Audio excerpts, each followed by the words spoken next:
Fourth day. Here are some of the latest developments from the last few hours. Israel's Defense Minister, Israel Katz, has warned that the residents of Tehran will, as he puts it, pay the price for Iranian attacks on his country's citizens. He says Iran has been deliberately targeting civilian areas. Israel says the number of people killed by Iranian missiles has risen to 24 since Friday, with 8 of those deaths coming overnight from Sunday into Monday. Iran's health ministry says that more than 220 people have been killed in Israeli attacks since Friday. The Israeli military says it hit a command. Well, welcome on into another episode of the Healthy Discussion Show. All right. What I'm going to be doing is once a week, typically on a Monday, but let's just say once a week, I'll be covering things. I've been quite busy. All right. We're talking about Israel versus Iran. And what people may not understand is that you guys know that Israel is connected to the Jewish community, right? They're considered Palestine.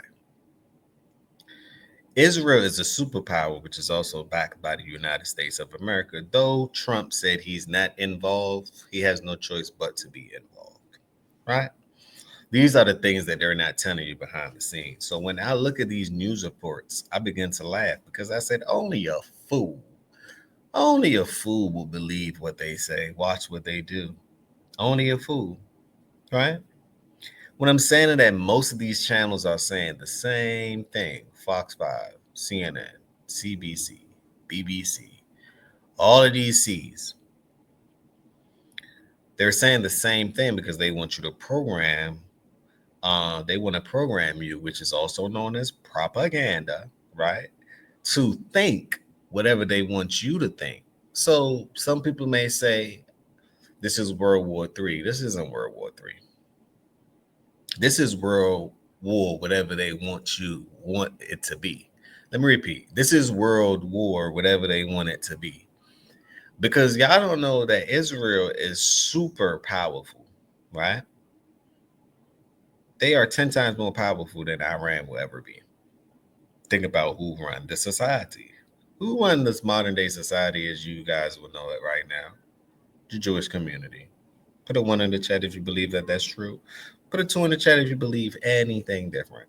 So do you think that the society that's been printing money for years, damn near connected to the founders of the system that we're currently in, do you think that they don't have the most might and the most superpower to obliterate? Also, they're aligned with America. Just saying. Let's think about it for a second. This is why when Iran is actually shooting these missiles off, only 24 wounded in Israel, while 240 wounded in Iran. Isn't that a big difference? You could say that's about a 4 to 5x. So saying it all to say, they're going to cover this, but this is what I want you guys to pay attention to. I can only tell you what I see. This is the last distraction or another distraction that they will have because they're turning the money system into a digital system. Hence, this is why Bitcoin is going up and people are using that as the reserve currency, no longer the United States. So the system, the fiat system that we're currently in is actually, can someone say no more? It's literally no more. We're walking through it as we speak. They're changing it by distracting you. See, this is the best way to entertain people. This is what propaganda does. Have you guys ever went to a play and or a show and it's nice? You walk in, nice seats, stages right in front of you. They have beverages. They have a fine meal. You pick your choice, right? But while they're entertaining you, the curtains close and then they open, the lights dim. While they're entertaining you, is it true that they're also extracting something from you while they're entertaining you? Is it correct to say that? Is it correct to say that they take from you while entertaining you? That's the greatest form of propaganda. They're literally entertaining you, distracting you with these wars, knowing that all parties damn near work together, right? While they distracting you, all parties working together, they're taking something from you and or changing something. The infrastructure or the financial system is going to change, and it's actually being changed rapidly beneath your feet. That's what they're not telling you about. Because if you were to invest in these changes, you will become one of the wealthy. I'm invested in these changes. I see it for what it is. I understand their malarkey. I understand that they're just entertaining us. And I'm sorry, but I don't want any popcorn and you can hold your beverage. Right? In fact, right? I didn't even buy the ticket and or the admission for the show. So I'm not in attendance. Therefore, I'm not amused and or hypnotized due to your propaganda. No, I'm not. I see everything with a clear eye view. And that's just what I see. So they're trying to use this method against everyone, right? Let me show you guys what I mean when I say Israel is connected. Israel is connected to, and all you got to do is look it up yourself. Don't believe nothing I say. I always encourage people to look it up themselves. I just try to save you guys the actual homework and do it for you. So give credit when credit's due. You guys see that right there on the page? Let me zoom in for the people who can't see it all. Let's zoom in, right? And this is just AI. AI knows it. Jews have a deeply rooted spiritual history and cultural connection to the land of Israel. Some people may say, well, Mr. Healthy Discussion, can we talk about it? Yes, we can talk about it. Well, let's discuss. Um, isn't Israel as part of the bibliological sector that we all have been programmed to, especially Christians? Wouldn't this be considered the last war? I said, perhaps. It can be. It could be the last or the first one, however you look at it. What I'm saying is that if these things was written and these things are being projected and actually, let's just say it's an exhibition in society, it's actually being played out. It's like role play. It's been played out, right? Don't you think that in order to have a war, you generally, right, you're fighting for something a bit different. But I look at this war as propagated, as straight propaganda, and it's to convince you of something that's really, truly, actually not going on at all. See, people got to understand that war is highly profitable, and the way I see it is, this actually boosts profit depending on if you're in the oil sector. While boosting profit, they're killing two birds with one stone. They're changing the financial system right under your nose. Do you think that people can afford to go to war with Israel? Look who's backing them. Let me repeat. Jews have deeply rooted spiritual, historical, and cultural connection to the land of Israel, also known as Palestine. This connection extends back thousands of years, rooted in Jewish traditions. Have you ever went to a Jewish restaurant? And one thing on their menu that I realized that they all have on their menu is the Israeli salad. You guys ever wonder why? Just saying. Just think about it for a second. But let's continue. This connection extends back thousands of years, rooted in Jewish tradition, religious texts, and a continuous presence in the land. The establishment of the State of Israel in 1942 realized that long-held dreams of Jewish homeland, solidifying its significance as a center of Jewish identity and a culture for many worldwide. Au revoir. It's in the writing, for it is in the text. That goes to show. Didn't they cancel out Kanye West for going against the Jews and they called it anti-Semitic? And they came up with that term. But any other group, let's just say that the blacks have been crucified in so many different ways, but when people talk about us and or they propagate us online, or let's just say they put us in the news media of always killing one another, isn't that a bit? What do you guys think about that? So you would say that whoever controls the media and controls your mind, controls your body, and or controls what you do. Is that correct to say? Perhaps it is. So what I'm saying is that these people control it. They control what you think, they control what you do, and they the one that's paying you. They also are the censor of Israel, which means that it is real and it gets real. So, what chance do you think Iran stands with this one? I don't think they stand a chance at all. It's worth the fight, I guess. But at the end of the day, all of them related. At the end of the day, how does this move society forward? It doesn't. It may move their agenda forward, but the rest 10 steps back. But let's continue with the broadcast because I wanted to share that with you guys to let you guys know. Only a fool would feed into this. Only a fool. Command center of Iran's elite Quds force in Tehran. And the Houthi militia in Yemen, a close ally of Iran, has launched more missile strikes against targets in Israel, triggering air raid sirens in several areas. Well, Israel says there have been missile attacks against Jerusalem and Haifa overnight and also in Tel Aviv. Our BBC team there filmed these pictures.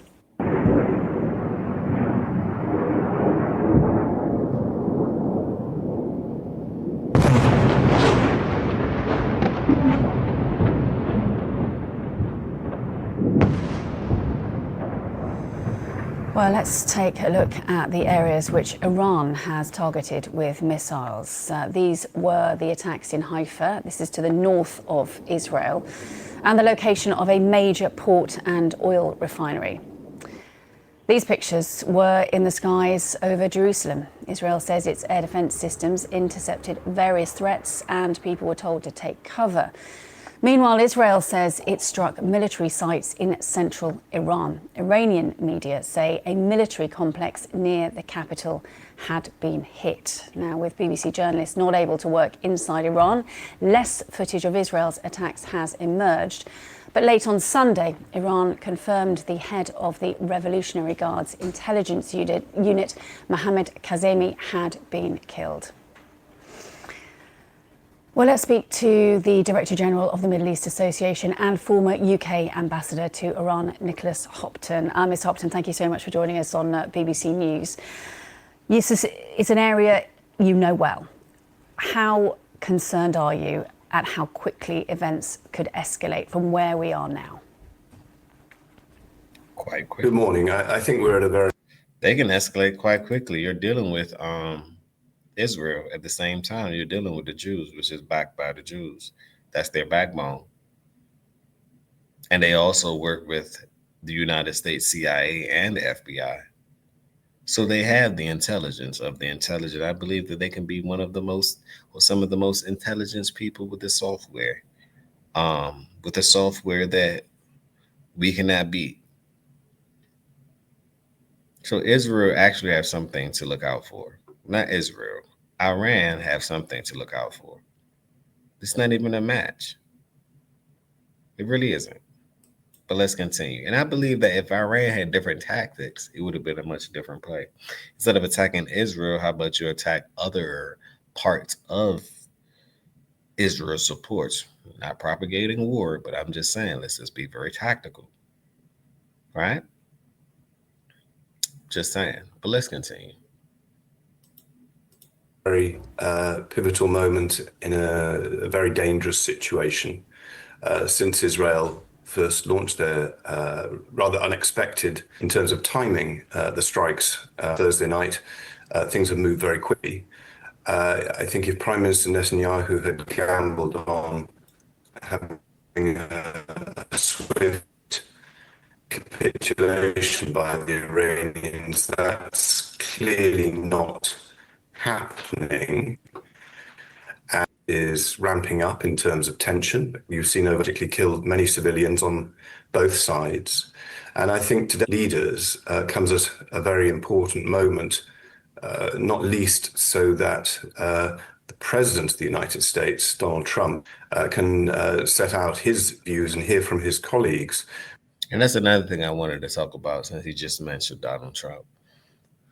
Donald Trump say that he's not involved, but he don't really have the authority not to be involved with this one. You talk about the Jewish community, the Jewish society, right?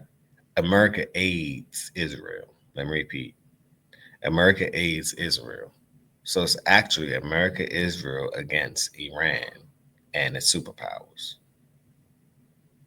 Just for the record. Just for the record. Because the position of the United States in this conflict will be very important to how it ends and moves forward. Line. I'm just going to persevere a little bit longer because I do want to hear, if possible, what you've got to say. So hopefully that line will settle. You mentioned President Trump there. Just perhaps explain how crucial his role could be in terms of the relationship between Israel and Iran and his influence in both areas. I think Prime Minister Netanyahu will be seeking to draw the United States into the conflict. And obviously, what Donald Trump decides to do will be decisive. The President of the United States has made clear many times that he does not like the United States being involved in foreign wars. And at this stage, the United States has limited its role to helping to defend Israel from Iranian attacks, air attacks. Now, if the US were to take a more front foot approach and to be directly involved in targeting Iran, Iran has also said that will hold the United States responsible, and to a degree already do. That will lead to a rapid ramping up of hostilities, and I'm sure more bloodshed on all sides. Also, an interesting prospect is Vladimir Putin or Russia acting as a mediator between the two countries. What's the relation? Now, Russia has its own things to worry about. They are, when I mean crushing, they are crushing Ukraine. They have their own things to worry about, right? And they're even trying to come to the table by saying, hey, the United States, we won't crush Ukraine as much, but we're going to do it after this date. I believe they gave them until after the 28th of this month to cease fire. But anytime between then, they're dropping all sorts of things on Ukraine, because Ukraine kind of violated, right? They playing strong, they playing big against Russia. I don't think that that's going to work at all. I don't believe that that's going to work at all. But leave your thoughts down below. Let me know what you think. Let's continue. Talking about Trump too. Trump, he's in the middle with this one. He has to get along to go along with this one. And this goes to show, another thing I wanted to say here. It goes to show, it kind of messed up the tariff. It kind of messed up his art of the deal. It messes up tariff negotiations, right? This is what this came about. To me, that's the side effect of it. It messed it up a bit.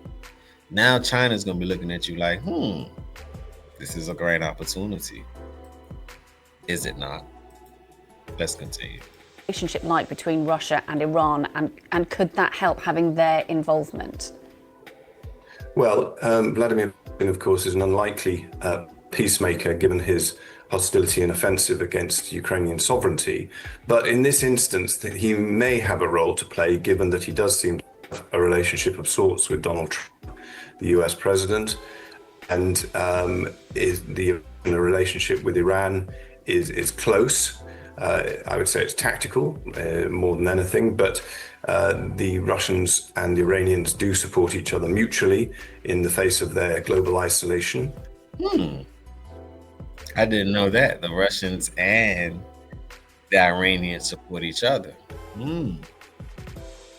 That's a sticky pot. That's a sticky twist right there. Y'all know how sticky it gets. Let's continue.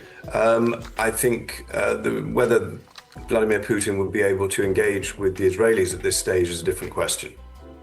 Okay, Nicholas Hopton, we will leave it there. Nicholas Hopton, their former UK ambassador to Iran. And once again, apologies for the breakup on the line there at times. I think it was worth persevering and getting your perspective. Thank you. Well, let's go now to the Middle East. Oh, because I'm thinking that it's my internet. I'm just like, I have 1, 2, 3, 4. I have all the signals up for the internet, and the Wi-Fi is no way. It was on their end. Excellent. But on that note, peace, blessings, and love. Smash that like button, subscribe to the channel. I'm going to pick this story back up again. Once again, this is the Healthy Discussion Show.